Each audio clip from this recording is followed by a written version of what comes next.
Hello, so this is Moment of Truth. My name is Nadia Sean, and my co-host, David, I am David Chibodi. Welcome to the show. and my other co-host, Hi, Dr. Prissy. thank you. Hi, I'm Prissy Kumson. Thank you for joining us tonight. So this month, we have been focusing on health and wellness. So today, specifically, we are going to be focusing on just being aware of your health. We spend a lot of time just being stressed with everything going on, and being aware is the key factor in dealing with anything. So when we think about awareness, think about a moment of truth. So as we're talking and you're thinking about your own awareness, your own health, share with people and even talk and chat on us and just let us know what are some of the things that you are doing for your own mental well-being, for your own awareness, for you to make sure that you are feeling better. Because when it comes to health and wellness, when you are not feeling well, there's nothing that anybody can do. But you can seek medical help. But it is important for you to do anything you can to do prevention. So we are focusing on your wellness, your health, and how you can do what you can do to make sure that you can prevent some of the stresses that will end up causing you more medical challenges in the future. And my my wonderful co-host is going to focus on children, the children aspect of it, because our kids are with us. Now with COVID, the kids are home. They don't get to socialize with everybody. So you are the one who see them.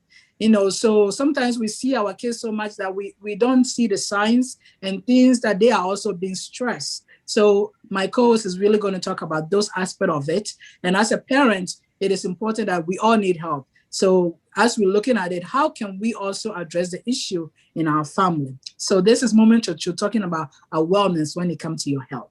So Davi, please Yes, take over. yes. Thank you so much for joining us, friends and loved ones. Call somebody, tell somebody to come listen to something good on Moment of Truth as always. And remember to share and click the like button. And yes, tell us how you are helping yourself, your family to stay healthy during this time. So we're going to start with children.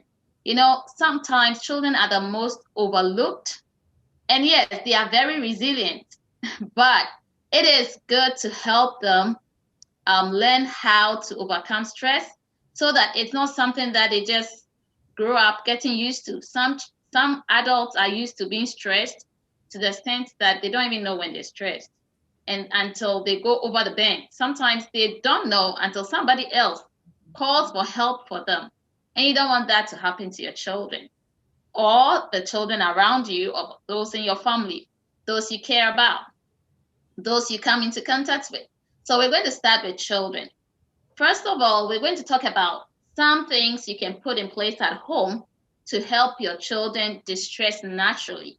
Like naturally, the stress will be going out without them doing any effort if we put some of these things in place.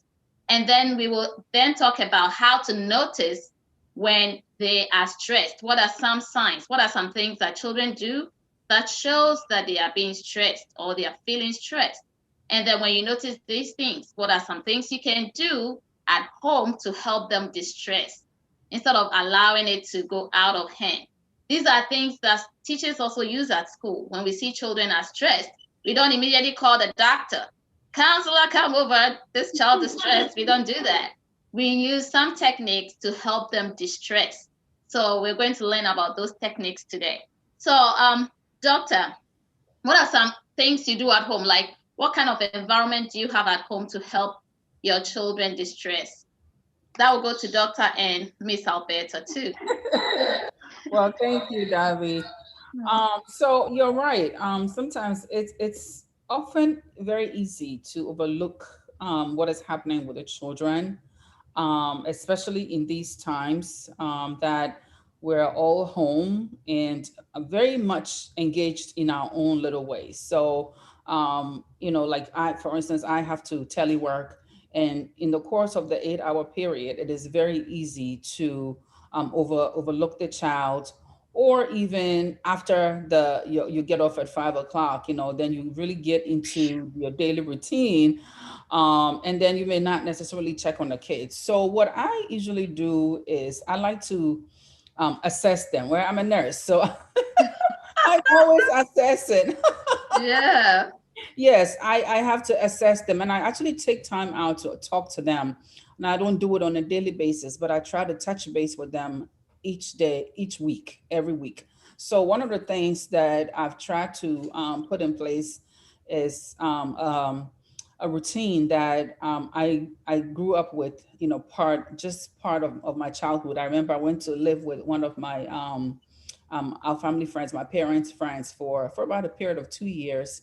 And there was one ritual that the man and his wife did that was very, very helpful to me, even as a young girl growing up. I think I was a teenager then. And I thought at the time that I would want to implement that in my own home whenever I got married. And Wow. it has been very hard for me to do, but since the pandemic, I've tried to institute it. And that was actually eating at a table as a family, like a conscious Mm. effort to eat at a table. So he taught all of us how to set the table, where, forks go, all types of fork.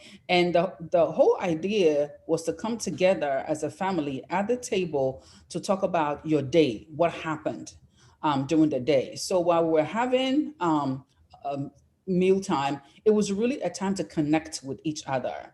When I compare it to how I grew up in my own home, we didn't necessarily always sit at the table. It was like we came together at the table during special occasions. Usually, everybody would get their own food and just go to their own little corner, and you're good. So, so I thought that that was really, really good. And the hustle and bustle of life had made it a little difficult to come together every time. Like my husband and I, our working times are so different. So coming together, that making that a conscious effort was really hard. But I've been able to institute that at least once a week with the kids, where we all sit together and I check in with them. What's happening? What's happening with you? Anything happening with school? What is going on? If there are anything that is bothering you, if there are any issues that are on your mind that are really bothering you that you want to talk about. And I was really, really surprised at some of the responses that I was getting from my children, because I did not realize that they had all of these things that they wanted to talk about that they had never talked about because we had never asked. Right. Right. So that has been very, very helpful, and for us also to pay attention all the time. And so assessing that on a weekly basis, and not only that also, but also looking for changes in your child in terms of their behaviors. Like there was one time I noticed that my middle child was starting to spend more time alone, like and I was wondering what was going on, because she was always like with her sisters. And I realized that she got on this game thing with a chat function. And when your children get into that gaming that has a chat thing, you are in trouble. So I took the a device from her and looked at the chats, and I was like, oh my goodness, you are having this chat, like this is a whole chat. Do you even know who you're talking to? And it was very scary.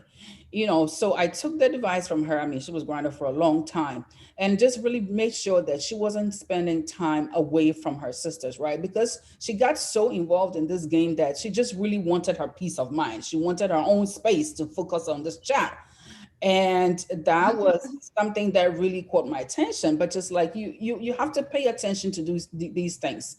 And so I realized that setting that time aside to really check in with them, and really also just following them with my eyes on wherever they are in the house. Sometimes especially when we're in the home, especially when you're in the home setting where you have a downstairs and upstairs, it's very easy for the children to get lost in the house, right? Like you may be upstairs, or you may be downstairs, or vice versa. You may be caught up in your own work or whatever it is that you're doing, that you may take your mind off them, for a while, that you may not even be conscious of. And so it was really, I think that instituting that eating at the table thing together as a family has really, really helped me identify a lot of things that I probably otherwise may not have caught on to, that have been very, very helpful. And it was really a good time to also find out from them what was stressful to them. Like, what is stressing you out the more? Like, is your homework stressing you out? And if your homework is stressing you out, what part of your homework is stressing you out? Because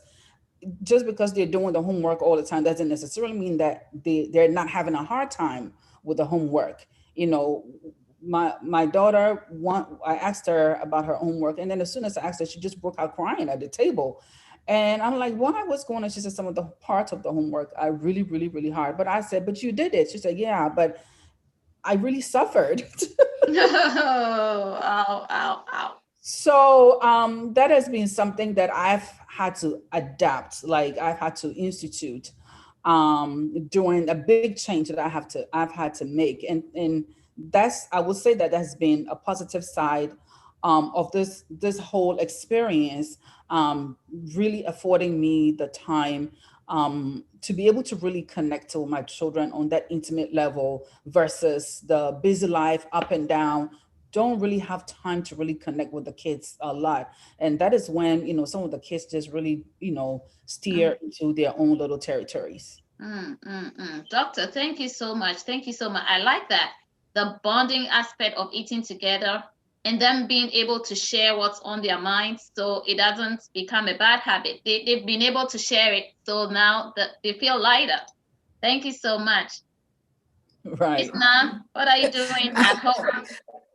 I am actually the opposite of you because it was so funny. Before the COVID, I was structured. You know, Sunday right after church is is lunch. We all sit down as a family, we eat together, and that was like set. Everybody know, everybody know the schedule. Saturday, like everything was set. And then COVID hit, and everybody is home. So because you are around each other so much, now I just want people to relax, and that is where I am. My son can come anytime and just sit down and just start talking, and to me, that was more freely, because now he's 13 years old. So whenever he know I'm not busy, mom, he want to talk. And I think that is good. It's good to have structure. It's good to have, discipline. It's also good to be able to have that open door policy where whenever they feel like they want to talk, he'll be like, Mom, you don't know this. And I'm like, okay, tell me, Mom, you don't get this. I'm like, okay, explain it to me. Mom, I'm watching this game. I'm doing this. I'm reading this book. He want to talk about it. And so making myself available. And I think that's important. As parents, we can be so busy or so structured on being busy that we are not available. So making sure that whenever he is having that conversation, I stop what I'm doing and just listen, and being able to hear his mind and his thought process and ask questions. After the conversation we are having, I'm like, listen, And when I get it, I get it. And half of the time I don't get it. And he knows I don't get it. And he will tell me I don't get it. But just being there to listen to them. They are stressed. Our kids are stressed. Yeah. This is not normal. Not being able to see their friends, not being able to go outside. It takes them out of their comfort zone. So being there for them to know that the parent is there for them to know that they can talk to you about anything and everything. And you can also ask them the questions. How are you feeling? What is going on? How can I help you?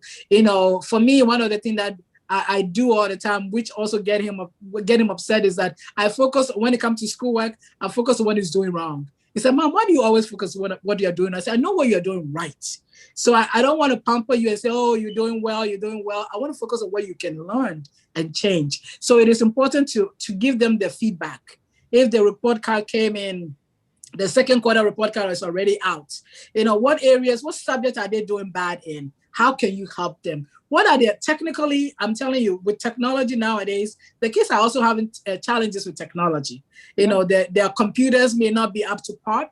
They may need some other stuff. So what are you doing as a parent to help them? Are you reaching out to the teachers also? Because as your child is crying because the homework is overwhelming, the next stage you have to do is call the teachers and find out what is it that you can do to help the child?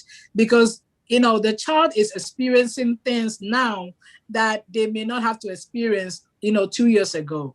But we are also experiencing things now that we didn't experience last year, meaning that, we are now the teachers, the parents, we are everything for our kids. And that can be overwhelming and stressful. And we need help. I'm not kidding. Yeah. When the teacher call me, they send me Gmail and all those things. I'm following up with them. because I want to know how I could help my child. And I want to know what questions I need to ask my child to make sure that my child is not getting the D's and the C's. So it is important as parents not to be in our own little world, but to reach out to the teachers. The teachers are there to help us, but they also have 30 kids that they are dealing with and 30 parents on top of it. So we need to do the best we can to help our kids as the teachers help us. So yeah.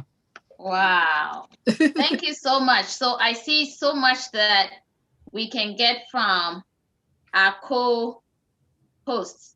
And so one of the things, if you're a parent and you've heard all this, one of the things that you can do as a routine, we learned from Dr. eating together once a while and having that conversation, open conversation, so that the children, because some of us parents, the only time we talk to the children is when we have to yell about something.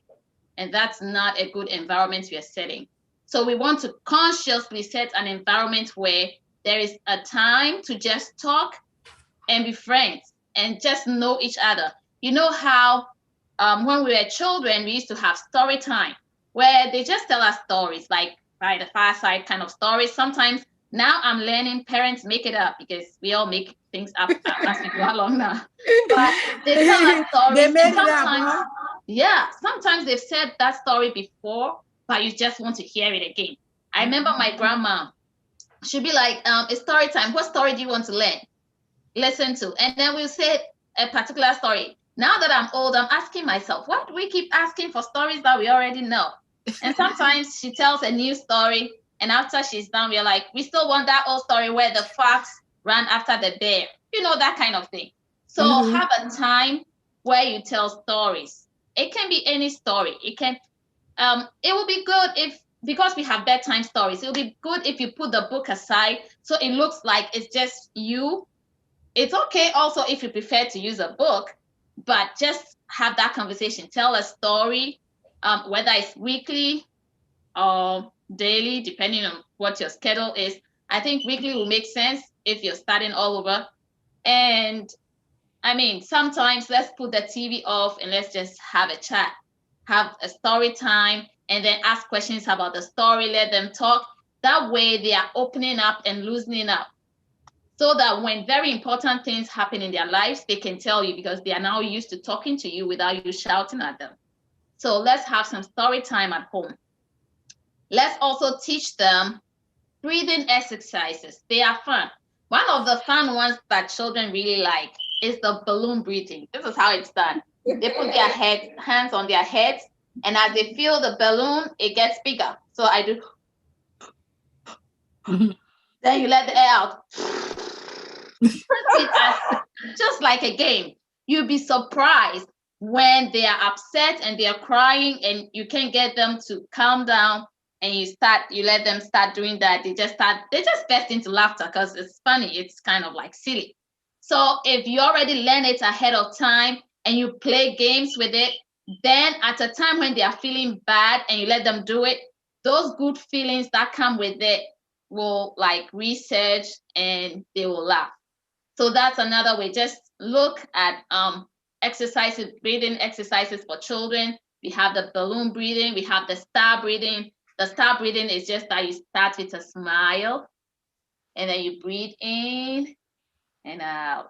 You harden yourself, you breathe in and out. That's easy. Let's have children play. Okay, I know it's difficult right now, but you want to find a place. Some of our homes are so small. We keep saying, don't run around. It's true, because we don't want them to bump into something and get hit. But at least once a day, see, they are on Zoom all day. Please, after Zoom, after your class, your day is over, just for 5 minutes, just let them walk, maybe even in your backyard, or just 5 minutes. They need that fresh air. Don't keep them inside. Some of us don't mind. Like, as an adult, I don't mind being indoors a whole month, not going out. It doesn't disturb me. But I can do that for the sake of other people's sanity. I can stay indoors like that. So please take them out. Even if you are an indoor person like myself, the children need some space, some free air. Let them, even if it's 5 minutes a day, please do that. So these things are setting the tone for them to just naturally exhale, feel better, just exhale. If you're able to take them out once a week or a number of times a week to the playground, that's really good. We know they need to let out that energy, right? So these ones already help them to naturally distress. Now, if you see that a child is just misbehaving more often than they should, like they're throwing tantrums, they are not listening to you. When you say something, they don't want to do it. They are talking back. Please don't let it stress you so you start hitting them or anything. They are just showing that they are stressed. So this is the time for you to help them distress. Maybe from exercising, from playing music, from asking them what the problem is. Like, I realize when I talk, you're talking back. Why are you talking back to me? Is that okay? What is happening? No, let them know that there's something going on and let them talk about it. Sometimes all of this misbehavior and disrespect is just because they're stressed and they don't know how to let it out. They are feeling mad, they're feeling angry, but they don't know why they're angry. So you say anything and they shout back, they do. And then if you don't take care, you end up punishing them. So you're just adding stress on stress. And you don't want to do that.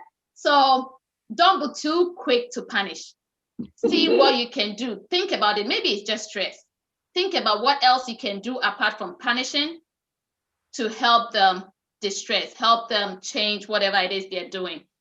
And very important thing is to teach them how to hug themselves, close their eyes, and breathe in and out. When they are feeling mad, you need to teach them what it means when they are feeling mad. When they're feeling like throwing or hitting somebody, that means they're angry. So what they should do, instead of shouting or hitting or kicking, some like to throw their legs in the air and hit the ground with it. That's really ridiculous. Well, but that's their world.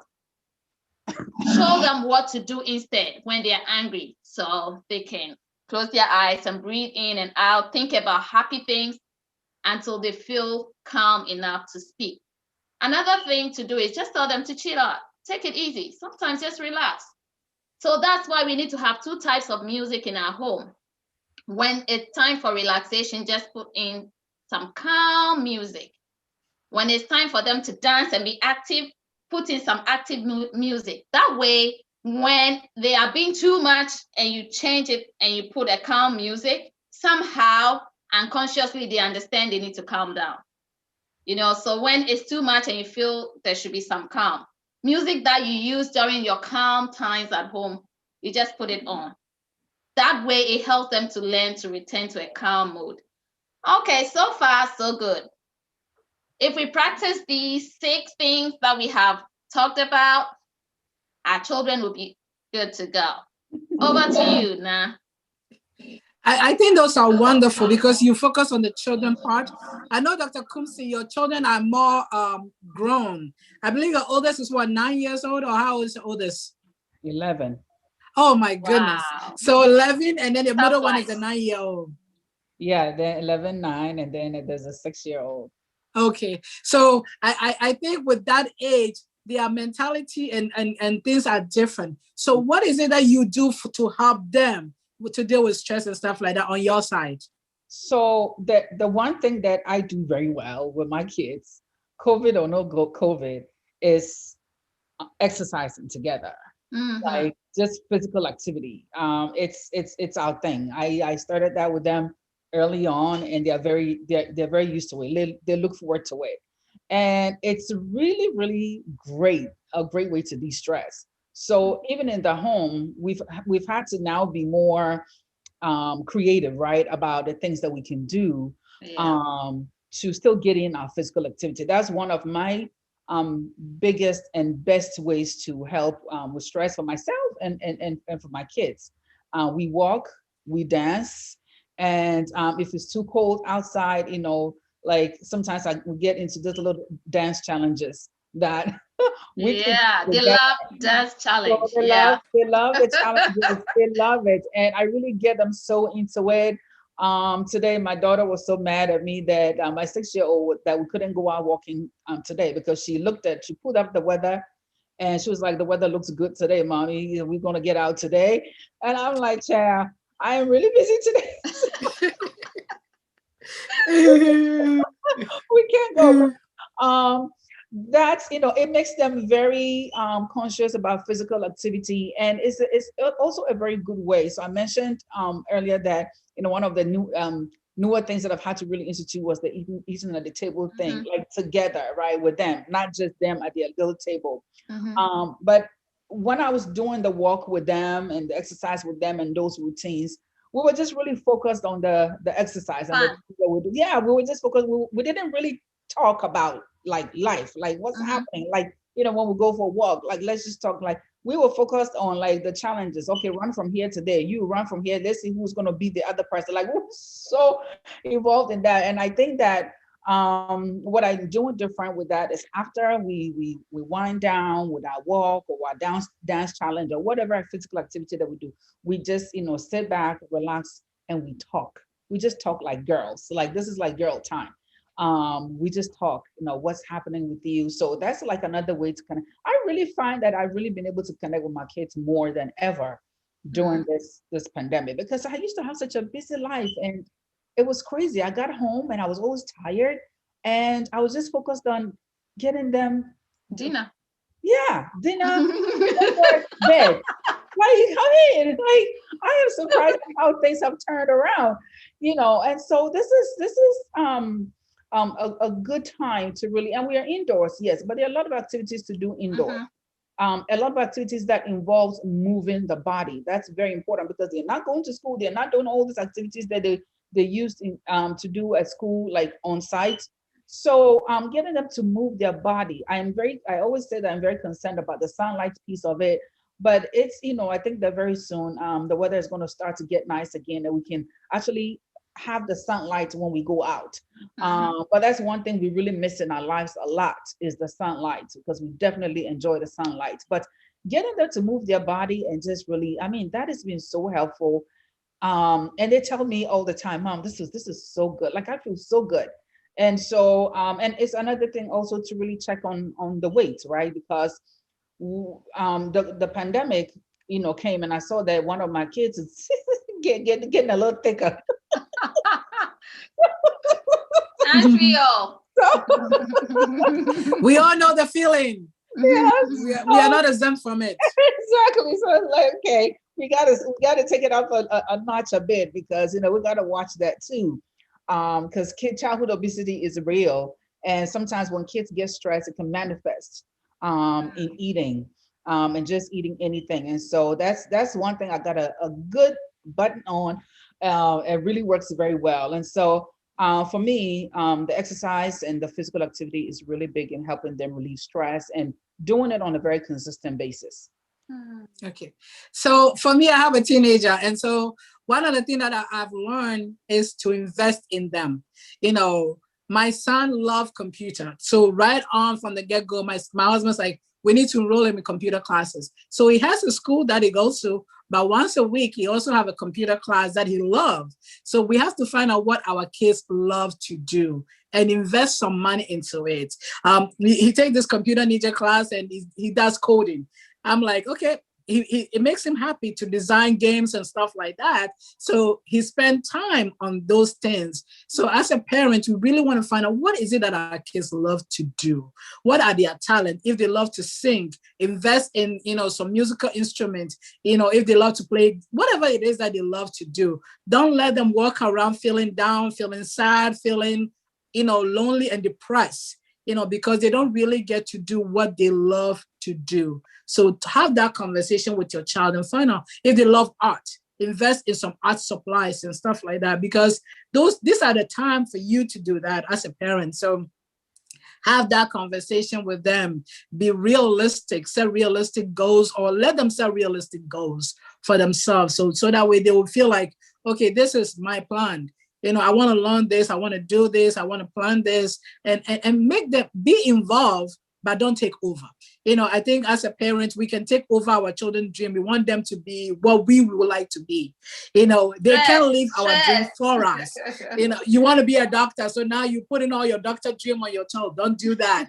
Listen to them, find out what they want to do. And as teenagers, this is the time, the prime time for you to have that conversation as they are in middle school, getting ready for high school, as they are in high school, getting ready for college. Have that conversation with them. Try to make sure that those in high school are dealing with the stresses already. They don't have the same opportunity to interact with their friends that they would do during the non-COVID time. So the stress is real. Those who are in college, the stress is real because now the teachers feel like they are home, so they expect them to do more, but they are also not used to being accountable for their actions, and they're missing deadlines, and they're missing, it's a test and all those things because they are not used to it. So talk to them, be there for them, and be appreciative of the fact that they are home. That doesn't necessarily mean that they are there to do all the choices, all the duties, like, oh, go clean your room, go do this. And you are bothering them and they are feeling stressed because mommy is always talking, mommy is asking me to cook, because mommy is seeing me all the time. Even their room, one of the things that I've learned, weekly room inspection is fine, but daily nagging them about their room is too much stress, because when you go in there, take something out. Like I go there and I see some stuff, I move it around, but once a week, you need to clean your room. So those are the things as a parent that we can do to make sure that our kids' room is clean, the bathroom is clean, all those things. But at the same time, we are not overwhelming them and making them feel like their home is a battleground. You want your kids to feel like home is chillax. They can rest, they can enjoy it, and not all the time you are yelling at them, but you are actually having a conversation with them. And that could also make sure that their mental wellness, their mental well-being is also being addressed in that area. So moment of truth, we're talking about it. Davi, you want to add something? Yes. And, sometimes we put our stress on the children without knowing. Sometimes you're stressed already, so they do something little that really you shouldn't be yelling about, and you start yelling. Yeah. It's because you are personally stressed out. So now one of the things I do is, one, if I yell before I realize I have yelled, I just apologize. It's as simple as that. I say, I'm sorry. I don't think I should have yelled about that. But yeah, put it away. I just say sorry, and that makes it a little better. And then also, if I'm able to catch myself faster, that also helps. So sometimes before I yell, I've told the Holy Spirit to help me. Before I yell, God reminds me you're about to yell. And then I just keep quiet for a minute, and I say, can you move that around? Because now I'm realizing that sometimes it's not because they've done anything. It's just because you are already stressed, making you find everything else they're doing stressful. But really, those things they are doing are just natural things for children to do. It's not necessarily being naughty or anything. It's just natural for children to be children in that way, without you being too worked out. You could correct that without being worked out. So if you are yelling more, you might also be under stress. You need to do some breathing exercises for yourself as well. So that ran into my section, adults dealing with stress and wellness. The first thing that we want to talk about is talking about your feelings. Don't call people and start gossiping. We're going to talk about gossiping in a couple of weeks, in a couple of months. Call people to talk about your feelings. Talk about, okay, you know what? I'm dealing with my boss, and my boss is stressing me out. Talk to them about how you are feeling. That is one way you can deal with being aware of your emotions, so that way you own up to it. You own up to you're feeling frustrated. Why are you frustrated? Maybe it's because you feel incompetent with something. Maybe because with technology nowadays, I'm telling you, whenever they are doing a meeting and it's on Zoom, people have challenges. Whenever it's on Teams, people have challenges. Whenever it's on Skype, people have challenges because technology is so changing. So you may be used to Skype, and now the people are like, oh, I'm setting up a meeting in Zoom. You may be used to Zoom, and then they're setting up a meeting on Teams. So your stress level at work is different. People in the medical field have to go to work, and you have to deal with COVID and cases and all those things. You come home and you have to deal. So talk to somebody. Find somebody that you can talk to that is even if the person is not in the field. Sometimes we talk to our spouse, but you feel like our spouse are not listening because, they hear you talk about it all the time. Talk and to somebody who is, yes, they feel like you are just whining, but talk to somebody who's actively engaged in your words, and so that way they can get assurance and give you feedback and also help you to really understand what you are going through. So talk to somebody in your field, your coworker, or just even a friend who is in the field but not in the same job. So that way you don't feel like what you are saying is going to go back. You know how it is. That's how gossip starts. You talk about somebody and they take it back to them, and then, the vicious cycle. So talk to somebody in the field, but not in your same hospital. So that way you can feel like, your feelings are being addressed. The second thing you want to talk about, we talk about being active. With COVID, you can't go to the gyms because the gyms are closed. But you can play music and do dance. You can do 30 minutes of workout, 15 minutes of workout, put on your stretchy pants and just dance in your house, or whatever it is that you need to do. Just do something to put you at ease with your mind and your body. That is important. The third thing you want to do, and I think it's also important for everybody, eat well. We love to eat. I personally, the refrigerator is close by my office, meaning my office is my dining room, my refrigerator is in the kitchen. And so every time I take a break, I just go into my kitchen and grab something. But eat well, because if you do grocery shopping, you buy all the junk food, you eat all the junk food. Now we are cooking everything. So have a favorite meal that you cook. Eat more vegetables, get some more fruit. One of the things that I learned to do is that, because I know if I buy fresh vegetables, they'll go to waste, buy frozen ones. So that way you can take it on to it and put it in whatever you're eating, your rice or whatever, your vegetables is part of your meal process. So eat well. Eat well. Drink sensibly. Now that you are home, happy hour is not every 5 o'clock. Somebody say my happy hour is 5 o'clock. So every day is happy hour. Please, please, please. Drink water. Drink lots of water. People are making all these drinks, concoction that they are drinking at home, which is fine. People are drinking more juice, making sure that if you're drinking juice, vitamin C is really important, that you drink orange juice and all those things. Whatever you are drinking, drink sensibly, but don't make every day a happy hour. Please, please, please drink sensibly. The next thing you also want to do, and I think it's important for us, is keep in touch.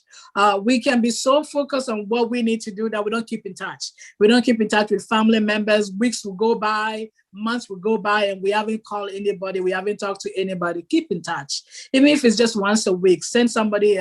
Nowadays, we are good with sending people text messages. Send somebody a text message so they can respond back to you. Call somebody at least once a week. Keep in touch. Keep in touch with your family. Keep in touch with your friends. Those are all good things that we can do for ourselves. And I could go on and on and on. But I just want to end here with just saying, ask for help. When it comes to yourself, ask for help. Ask for help. If you feel like you are overwhelmed, you are stressed, ask for help. Don't let it get to the point where you get hospitalized because you did not ask for help. So ask for help. So yes, David, buddy, go ahead. Yeah, let's think about wellness for our spouses too. Because as women, we get all the support. They listen to us, they try to make us feel good and all of that. But sometimes let's check in with them as well and see how our spouses are also doing. Okay. So after they've checked in with you and they've listened to all of the complaints you have, don't forget to ask them how their day went and how they're doing. They might have something to say. Sometimes we are so engrossed in what we need and we forget what our spouses need, and sometimes even what our children need. So don't forget your spouses. Thank you so much. Dr. Prissy, what is it what you want to add when it comes to wellness for ourselves? Yeah, so I think that you mentioned a good point about your last point about asking for help, right?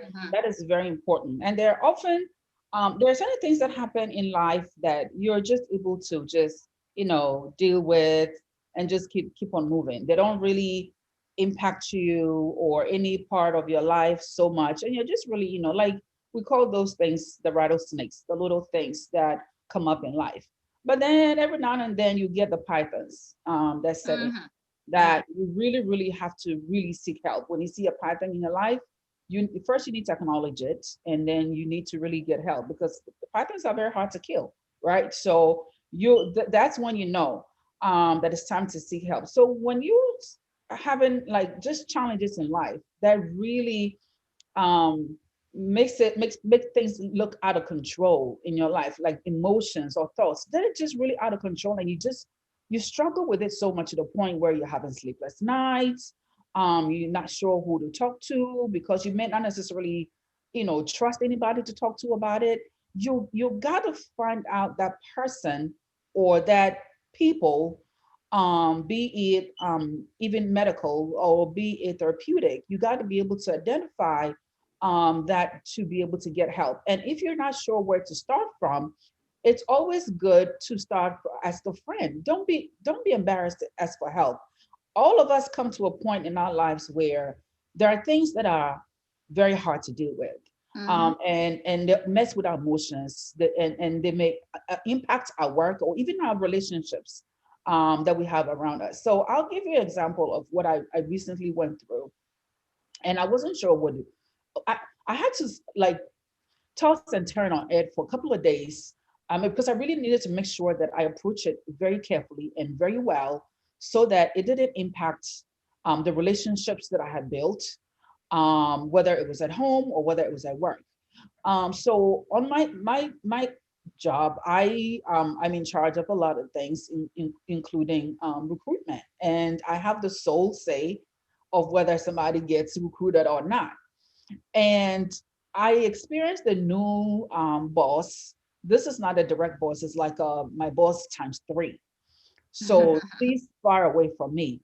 And I realized that when I had gone into um, disqualify a candidate, she went back in to pull the candidate and says, why was this person disqualified? My first instinct was, what are you even doing in that box? You are three times away from me. That's not your role. Like I'm thinking in my mind, this is you don't need to be here. So I tell her what my reasons are, and she says, well, okay, I understand your reasons, but interview her. It was a command, interview her. And at that moment, I thought, what's going on here? Something is going on. This doesn't seem right. Because definitely not even my immediate supervisor is going to command me to you know, hire somebody. So I did a little bit of digging around and I found some things. And I said, oh, okay, the puzzle is in place. I know why this person wants me to interview this person. And it put me in a very uncomfortable position because not only am I just going to hire this person, I have to supervise this person. And I was uncomfortable at the time.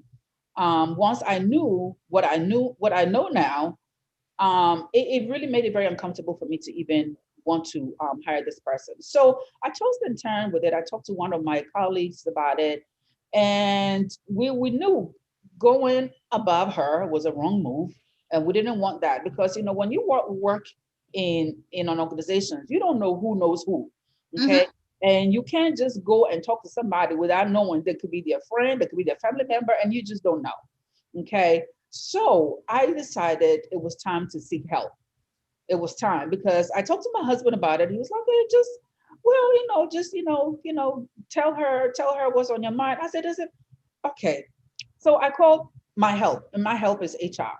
Okay, HR, especially when you're dealing with issues at work, HR is a very good friend of yours because HR is very neutral about issues. And so I asked HR because I know that in my organization, we really promote internal referrals. Like they want us to, refer people. But I wanted to know how far that went.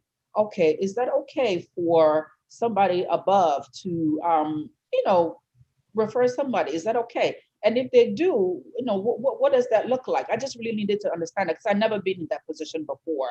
I've always had a sole say. So HR gave me some pointers, and which was really, really good because it really equipped me now to now really go to her directly and say, I hear you when you say that I should interview this person, but I'd like to tell you about my challenges with this. And I had the conversation with her, and she immediately said, I I'm sorry that I didn't realize how uncomfortable this made you. And I said, I would feel very uncomfortable supervising this person because of, what has transpired. And I think that if we can all agree that it may not be the right decision to make at this point, then we will be moving, towards the same direction. And she said, you know what? I agree with you. I think we can pass on that and move on. And as I don't even know why I just did not confront that head on, right? Like I tossed and turned with this like days before I finally, but use your resources. And that's the whole point I'm making. Use your resources. If it's somebody you trust in the church, whatever it is that is bothering, but don't let your emotions and your thoughts get the best out of you to the point where it's impacting your relationships around you. Because like David mentioned, sometimes your own emotions now get imposed on your children, and you yell, you snap, at your spouse, you snap at your child when you don't really need to, and it happens. We're human, but getting that help is very important, and it's okay. In our community, we don't like to talk about therapy. Okay, we don't think it works. We don't believe in it, and we don't trust it. But it works.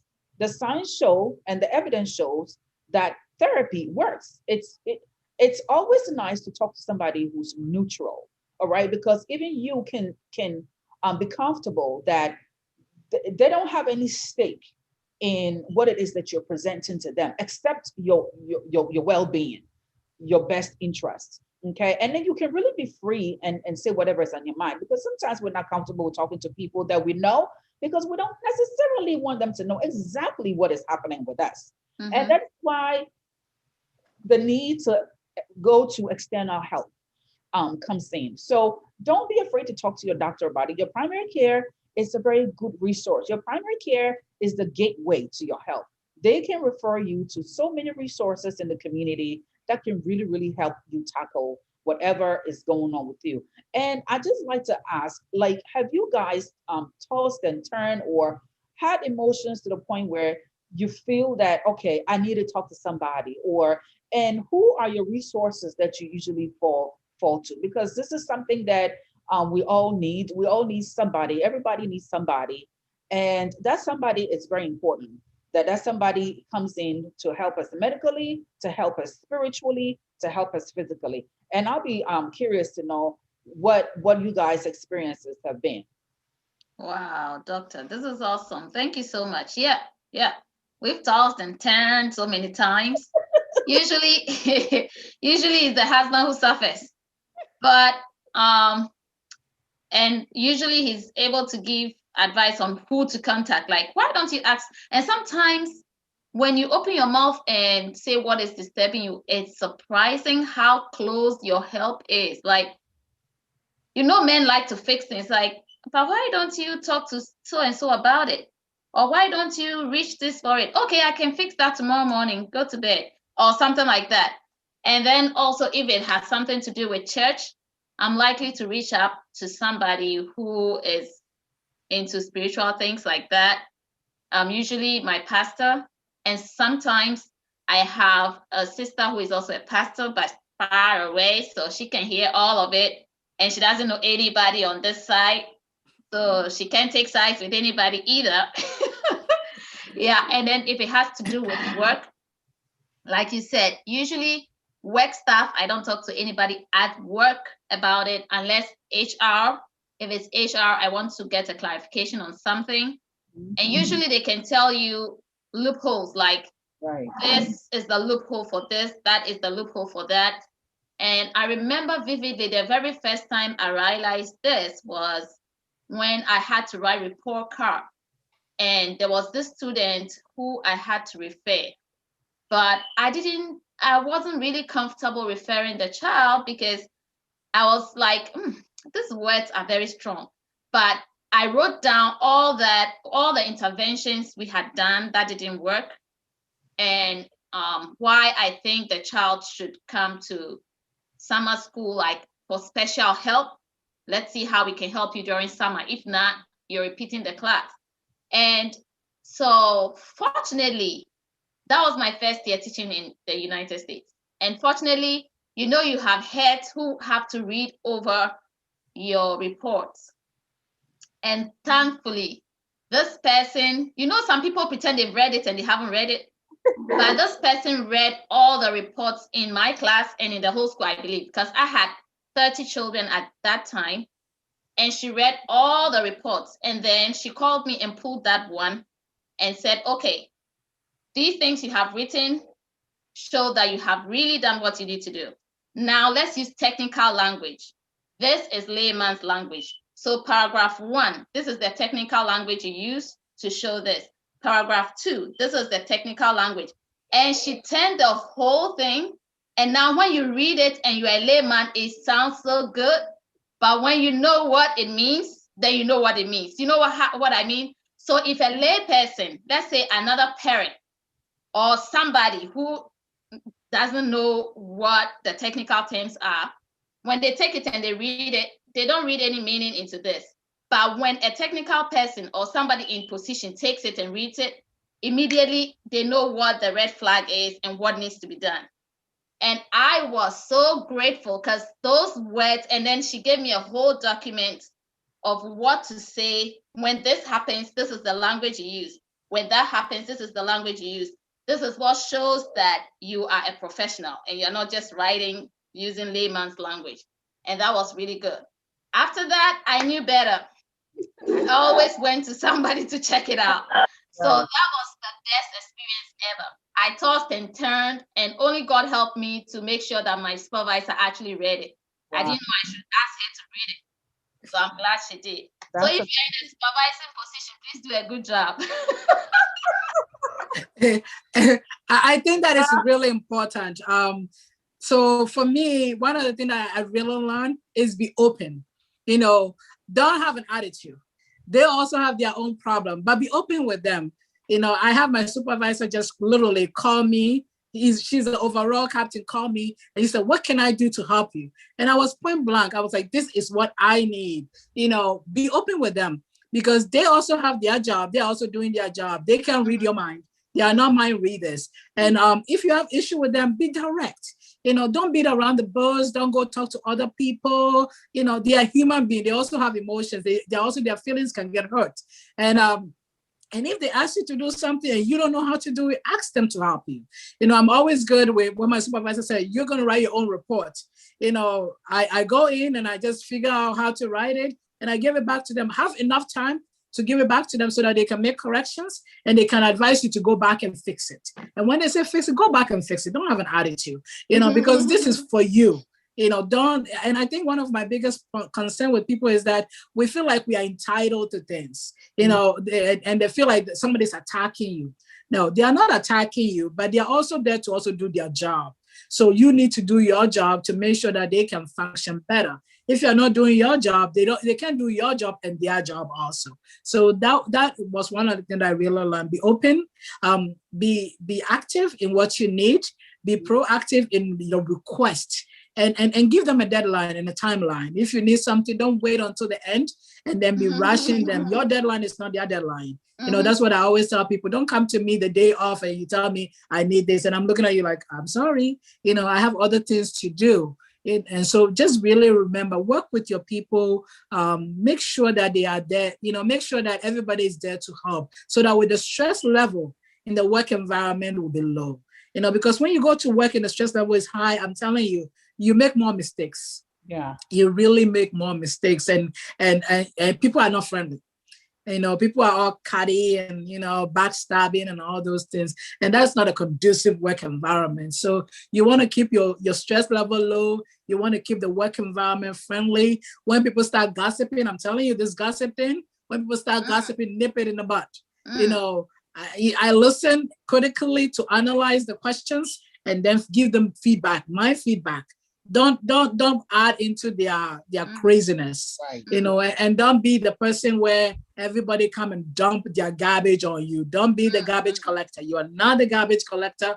You are there to make peace, but make peace with godly wisdom. At the end, you are not going to take the stress home. At the same time, you are not going to be the one that everybody come and talk the gossip to. So just really be wise in everything that we do. And I think that is important when we're dealing with our wellness.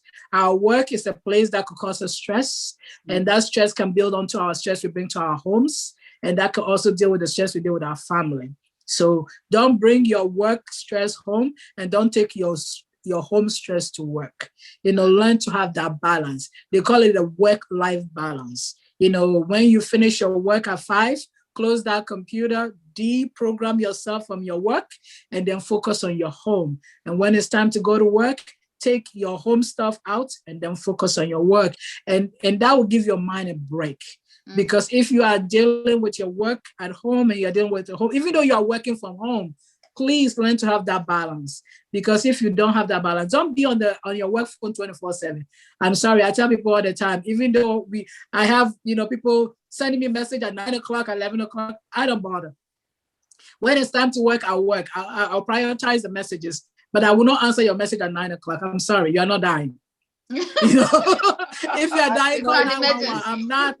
I'm not 911 for work, and that's important. We have to know our role. Know your role, your responsibility. If you're a supervisor and maybe you're working in the ER, you're on call, that's different. Yeah. But if you're not on call, you're not a supervisor, and it's not a life or death situation, please time out. Have time for your family. And like David said, make sure that your family, meaning your spouse, you also listen to them. Don't be all about me, and ignore your spouse and your kids also. So. And one last thing that I want to also say about seeking the help before we wrap up tonight is that when we go through, especially now in this pandemic, when we're going through these life's painful challenges like death, right? Like divorce. I feel like I was telling my husband, I feel like I have said, like this year alone, and it's only February, I feel like I've said so many, may his soul or may her soul rest in peace so many times already, and we are only in February. I just feel like I started saying them last year, but I feel like this year I've said so many more. That it's just unimaginable, and it's very difficult. Some of the losses have been people who are close to you, or a friend of a friend, or family members of a friend, and it's very very difficult. In my situation, even some people that I work with, I've had to lose, and I remember there was one lady that I hadn't met physically because of telehealth. I started working with her. And never really got the opportunity to meet her. And she was so sweet that I just couldn't wait for all of this to be over to see her. And I spoke to her on the 23rd of January. She was very upbeat and everything. She was ready. She was in the hospital. She was ready to go home. And I told her that I'll call her again, God willing, the following week. And I called her on the 27th, couldn't get through to her. And then as I was going through my notes, I saw somewhere, may she rest in peace. I said, you have got to be kidding me. I just spoke to her on the 23rd and I never got to meet her. So in our community, we I guess we are used to being tough and just dealing with grief in our own way. However that way is, just always make sure to get help, to talk to somebody, because everybody grieves differently. But everybody needs help in that grieving moment. And it's unfortunate that we are going through this time where losses have become the order of the day. And it is very painful. And a lot of people are having a hard time. Some people have lost multiple family members. I have a friend who lost 2 parents in 10 days apart. Not 2 parents, her parents in 10 days apart. And how do you deal with something like that? Going through that, going through a divorce. And I like to say something, a quick thing about divorce. When people are going through divorce in our community, we have to be careful not to be judgmental. Divorce is hard by itself. And unless you are in the marriage, you can never take any sides and you can never point fingers. And it's a very difficult time for anybody to go through, even worse for a Christian to go through. And so please be there for people. The judgment, the finger pointing, the gossips, and we will get into gossips later this year. Like I cannot wait. And when somebody makes a decision to move on with their life, in a short, what we consider a short time after they have lost a spouse or whatever, please don't be judgmental about it, because you are not in the person's shoes and you have not experienced it yourself. Like we really, really, really gotta be careful on how you want to be treated. That's how you have to treat people. And whatever the case may be, seeking help is never an embarrassment. Feel free to seek help, whether it's the church, whether it's medically, whether it's therapeutic. Just talk to somebody. Thank you so much, Dr. Kumsi. Our time is gone. So we want to say next week, we are going to be talking about finances. So remember our help. You can still send us messages and we'll read it and try to follow up with us. But please, this is moment of truth. We're telling you the truth as we know it. So if you know somebody else who's going to challenge us, please help them, and help yourself. Help yourself. So that means the body over to you.